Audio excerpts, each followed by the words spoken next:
Do you guys ever get into a situation where like a chick is arguing with you and she's really just like getting up there and it's like, oh my God, please stop talking. And it's not because you don't care. It's because you're going nuts on Siege or Fortnite or whatever respective video game that you play. So if she's like breaking up with you or she's like, I want to take a break or I cheated on you, it doesn't hurt that bad because you're 10-1.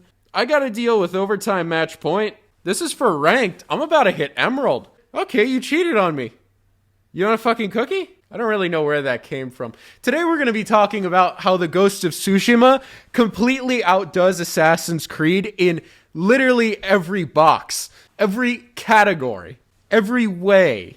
So I found this whiteboard in my closet, which most of you are still in. I apologize for the sloppy handwriting, but I still stand by the fact that if you have legible handwriting as a man, you probably have a very high concentration of estrogen flowing through your veins, which is okay, but it's just not the way I roll. So I split this up into categories. We got gameplay, story and choices, and graphics and world. And then I'm just going to fill out the rest of the time by talking about why Ubisoft sucks compared to this game. I'll probably say some minor stuff, but nothing too crazy. If you haven't played Ghost of Tsushima yet, and you do enjoy those stealth-based, combat-based, old, historical, beautiful, just fun games with a great narrative, definitely go and check it out. I loved it when I played it. So let's start with gameplay.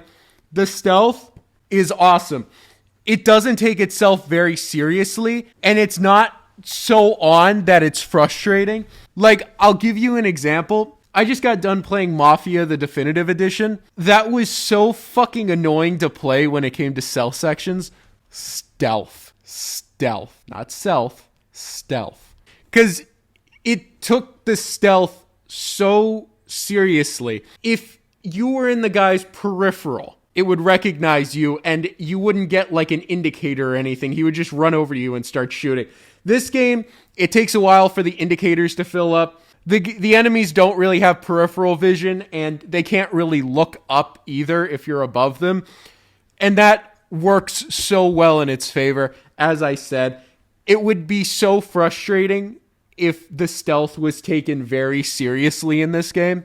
Moving on to combat, this is one of the best systems in modern gaming. The only one I would say is better is the Arkham series, but that's just more satisfying and rewarding. It's definitely not as challenging though. Maybe in Arkham City it's as challenging, but I played Nightmare Mode on Arkham Knight and it wasn't very hard. But when I played this game on medium, there were a couple times where I really had to sit down and dial in for me not to die. I was like, shit, this is getting hard. This is getting erect. This is getting stiff. This has a bunch of blood rushing to it. But it was very fun. It works super well. Super rewarding. Yeah, and as far as upgrades go, it's one sword because it's samurais, right? It's a sword passed down to the main character by his father. So there's no like double swords or shields, but they do such a good job with upgrades and customization, even with only having one weapon throughout the game. I mean, you can unlock 5 different stances. One is a god stance, and then the other 4 are stances that you use against certain enemy types, which I haven't seen done in a game yet, and it works so well because you get a slowed down time to switch the stances. And it's very fluid, it's very great.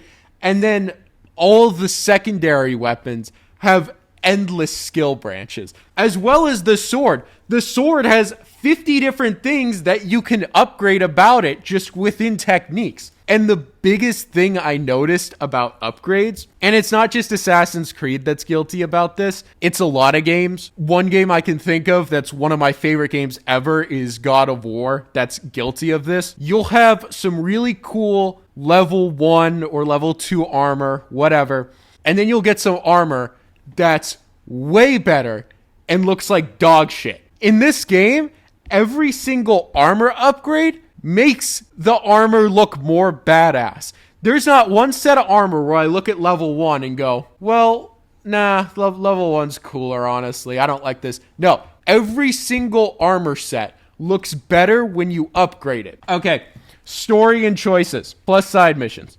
We'll start with the side missions. I know a lot of people don't like the side missions. I think it's pretty good writing. I know they drag a little bit, but the thing with the side missions is that the characters in the side missions have a lot to do and play a very big part in the main story, and the side missions are just their own little task. Now, I think that's awesome because that makes me give a shit about the side characters. Instead of in Assassin's Creed, you kind of go up to some guy and go, hey, what's up? What do you need? Oh, you're the Magi, or, oh, you're the hero, or, oh, you're the assassin everybody's talking about. Yep, that's me. All right, can you come give me a blowjob? Leading into choices. Now, in Assassin's Creed, the games where you are allowed a choice, I think that's Valhalla and Odyssey. Going back to the blowjob reference, most of the choices are, hey, you can either pay me not to force you to give me a blowjob, or I'm going to fight you. And most of the time, you just end up fighting them because the combat's broken. It's very easy. It's an easy system. There's not a lot of choices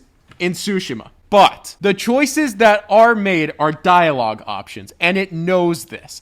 It's just dialogue, and I'm fine with that. No impact on the story. It's just choosing what kind of ghost that you want to be. Except for the big choice at the end because it's a multi-ending game. The story. This story is better than all the Assassin's Creed games. Yes, it's better than Black Flag. Yes, it's better than Unity. Unity got a lot of flack because when it dropped, it was the biggest piece of dog shit buggy mess and everybody hated it. And I believe it still holds the record for the largest update ever. I think it still holds it. A game that dropped in 2014, which was 60 gigabytes for the update to fix everything. But it was a good game. It was a good story once they fixed it. It functioned fine. And in the AC world, 2 and Brotherhood are kind of known as the Golden Boys. Very hard to beat that. I put them on par with this story. If not, this story's a little better. As far as the graphics goes, I'm going to leave this pretty cut and dry. The graphics are incredible. On Assassin's Creed, the graphics are whatever. I mean, I'm not going to sit here and say they're shit, but they're definitely not on the standard of what Sucker Punch has put out with Ghost of Tsushima. It doesn't need these big, tall buildings or these giant cities to show, look at how great this is. No, it's gorgeous in its own aspect. As far as the world goes, right? With all of these time periods, ancient Greece, ancient Rome, ancient Egypt, Renaissance Rome, the Revolutionary War, whatever that might be, it's very easy to forget how dope feudal Japan is. And this doesn't even take place in feudal Japan. It takes place on an island. So there's no big cities and there's not a whole hell of a lot of buildings. A game like Valhalla suffered from that. It fell very short. This game does not need that. This game is very based on nature, and yet they still manage to make the world feel so alive. Every time I ride past something in the island of Tsushima, I'm always looking at something new and beautiful and gorgeous, versus in Valhalla, it looked like bland brown shit when I was looking at nature. And not to say that Valhalla didn't have any beautiful parts of its map, because it did, but the map was so fucking big that 95% of it just looked like diarrhea because it was put there for filler. Now, why Ubisoft is a shitty company. They made Star Wars Outlaws and Rainbow Six Siege, enough said. No, I'm just kidding. Okay, back to the point of the video. Regarding Assassin's Creed, I guess I can't really complain about the stealth. Remember, this was a stealth game for 7 years that didn't have a crouch button, so I feel like that's a little bit of an issue for another video where I really deep dive and sink my eagle-like talons into the meat that is Ubisoft. But like I said, I can't really complain about the stealth. It's fine. Assassin's Creed still doesn't know what the fuck they're doing with the combat system. It switched 50 times. They were an RPG series for a little bit. Now they're back into their nostalgic OG roots. But the thing with the whole nostalgic ploy, it kind of came off as that one meme where you go, hey, I want McDonald's. And your mom goes, we have McDonald's at home. And then you get home and it's boiled, unseasoned potato wedges and unseasoned ground turkey between a wheat bun. and your mom goes, yeah, look, this is the McDonald's at home. It felt very artificial. It felt like the whole thing of, oh, we're going back to our roots, no more RPG, was totally just a ploy to try to rake in money. It was very bad. They didn't totally go back to their core. They kind of just threw a white cloak on Basan and said, we are the Brotherhood, or we are the Hidden Ones, or whatever the fuck they are. Upgrades, they have the same problem. Sometimes it looks like shit, sometimes it doesn't. I thought the customization in Unity was good. That's the last thing I can remember that was good. The story. Okay. So you have Ubisoft Montreal and Ubisoft Quebec that are the two heads of big AAA games that come out under the AC series. So I don't know what it was for before, but Black Flag and Unity were made by Montreal, and then Syndicate was made by Quebec. Then Origins was made by Montreal, and Odyssey was made by Quebec. And if you're familiar with the AC series, those are two very good games compared to very shitty games. So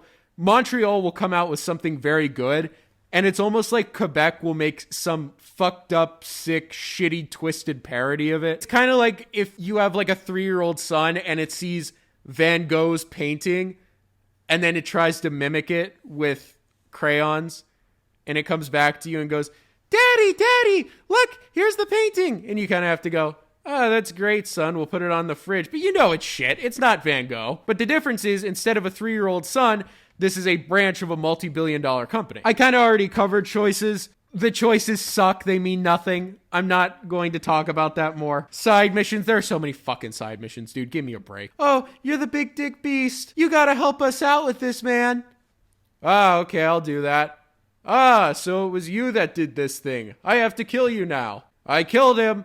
Thank you, sir. Here's a token. 500 coins. And you level up your XP. Graphics, like I said, Tsushima was way better. The graphics in AC, they're good. They're not great. They definitely could be a lot better, especially when you look at a parallel like Suicide Squad and Arkham Knight. Arkham Knight looks like it's 10 years ahead of Suicide Squad, despite being 10 years before it. That's kind of the same thing that we see with Unity and Valhalla. I don't really know what modern gaming is doing, taking this big step back graphically, but they should definitely figure it out for all our sakes. I mean, we're on next gen now, knowing that old gen could take these graphics just fine and run them just fine versus this new shit that just looks bad and unrendered. The world I kind of already spoke about. The other games do their things fine, but the modern games are really suffering from this. I think Mirage definitely took a step forward in having a condensed city similar to something like Brotherhood and getting back to the roots, but it still doesn't stack up to something like Tsushima. That's kind of all I have to say. I guess my only complaints about the Ghost of Tsushima would be the camera. The camera was bad. It was too close. You had to swing it all around. I didn't care for it. Also, I know it's a port to the PS5, but the game was very janky. Those are really the only two things I can think of. And those are some pretty damn good problems to have, considering what a masterpiece this game was. I mean, the writing was perfect. The setting was perfect. It was one of the best games I've played so far. I mean, seriously, this one is up there with God of War and Red Dead. But to preface that point, this game is everything that Assassin's Creed has been trying to do, or should be trying to do, say that, for the last, we'll call it 10 to 13 years. And this game, Sucker Punch, I know they made Infamous. The Infamous games were cool. They weren't awesome, but this game is awesome. So the moral of the story is, I don't know, what did we learn from this video? I guess the moral of this story would be, fuck you, Ubisoft. Have a great day.